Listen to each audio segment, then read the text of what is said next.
আজকে আপনাদেরকে এই ভিডিওতে দেখাবো কীভাবে রং কাঁচের মতন করবেন। যাই হোক, এই রংটি আমি আগে মেরেছিলাম, সিলাই মারা হয়েছে, এক হাত সিলাই মেরেছিলাম। তার উপরে আমরা হাই কোয়ালিটি রং কীভাবে করব বা বার্নিশ কীভাবে করব আপনারা দেখুন। এই হাতটি আমরা কীভাবে ঘষতে হবে, কত নম্বর কাগজ দিয়ে, 320 নম্বর কাগজ দিয়ে আপনাদেরকে ঘষতে হবে রঙের উপরে। কেন আপনারা যদি না ঘষেন, না ফিনিশিং করেন, তাহলে আপনাদের রং ফিনিশিং হবে না, খড়খড় খড়খড় করবে, কাঠের আঁচ থেকে যাবে। তাই জন্য এই 320 নম্বর দিয়ে কাগজ দিয়ে আপনাদেরকে ঘষে চিকন করতে হবে। এই আমার দোকান, আপনাদের দেখালাম, আমি এই দোকানে কাজ করি, আমারই দোকান। তো যাই হোক, আপনারা দেখুন কীভাবে শর্টকাটের মাধ্যমে ঘষে ফিনিশিং করে, মেশিনের মাধ্যমে রং মেরে ফিনিশিং করে কাঁচের মতন হাই কোয়ালিটি রং করে দেখাবো আপনাদেরকে। তো আপনারা এই ভিডিওটি সম্পূর্ণ দেখেন। আর আমার যদি ভিডিওটা দেখে আপনাদের ভালো লাগে, তাহলে অবশ্যই চ্যানেলকে সাবস্ক্রাইব করবেন, লাইক কমেন্ট করবেন, আর বেলঘন্টিটা অন করে দিবেন। আর আমার নাম হলো শ্যাম কর্মকার। এই ভিডিওতে দেখাচ্ছি আমরা কীভাবে একটি খাটকে কীভাবে ফিনিশিং করে হাই কোয়ালিটি রং করা যায়।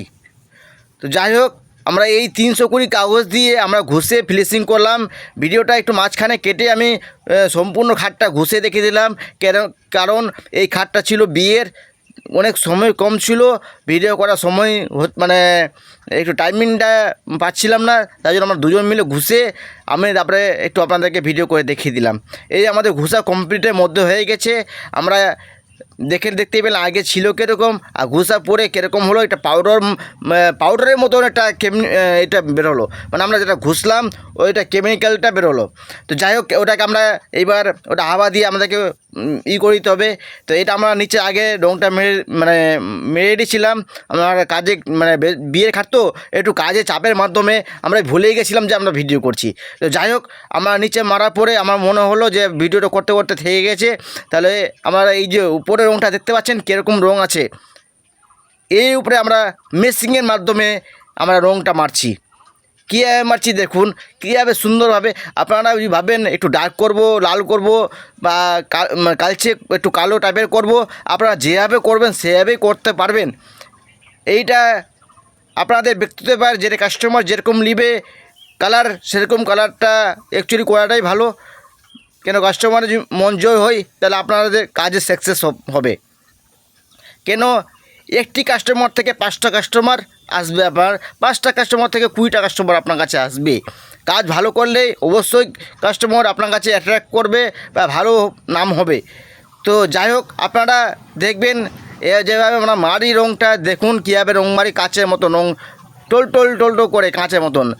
তা এইটা খাটে অনেক খুব কম সময়ের মধ্যে আমরা ফিনিশিং করে রং করলাম। আর আপনারা অবশ্যই জানেন, আমি এই ভিডিওটা ফিনিশিং করার জন্য আমরা ভিডিও দিয়েছিলাম চ্যানেলে, আমার চ্যানেলে এর পিছনে ভিডিওটি যেটা আমি আপলোড করেছিলাম 2 দিন আগে।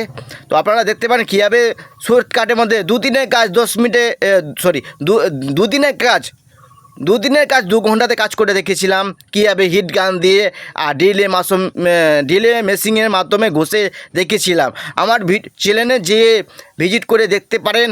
হ্যাঁ, আমি ওই ভিডিওটা ছাড়া রয়েছে। এই খাটে ফিনিশিং করেছিলাম কীভাবে 2 দিনের কাজ 2 ঘন্টাতে করা যায় সম্ভব।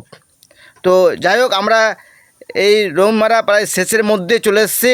হ্যাঁ, আপনারা দেখুন কীভাবে রংটা গ্লেজটা এসছে বা কীরকম হয়েছে। এই যেটা গ্লেজ দেখতে পাচ্ছেন, এই গ্লেজটা কিন্তু এরকমই থাকবে। কেন এই রংটা হচ্ছে হাই কোয়ালিটির রং, ওয়াটারপ্রুফ রং, অর্থাৎ ওয়াটারপ্রুফ রং। তার মধ্যে এই রংটা একটু গুণ রয়েছে প্লাস্টিক রং, মানে এর উপরে যেটা রং শুকে প্লাস্টিকের মতন একটা পর্দা হয়ে যায়। তো যাই হোক, আপনাদের এই ভিডিওতে দেখাতে পারলাম কীভাবে আমরা একটি খাটকে ফিনিশিং করে রং করতে পারলাম। তো যাই হোক, আমার নাম হলো শ্যাম কর্মকার। এই চ্যানেলকে সাবস্ক্রাইব করে রাখবেন, আপনারা নতুন ভিডিও পাবেন, আরও উন্নত মানের ভিডিও দিব। যাই হোক, এরপরে নতুন ভিডিওতে আপনাদের সঙ্গে দেখা হবে।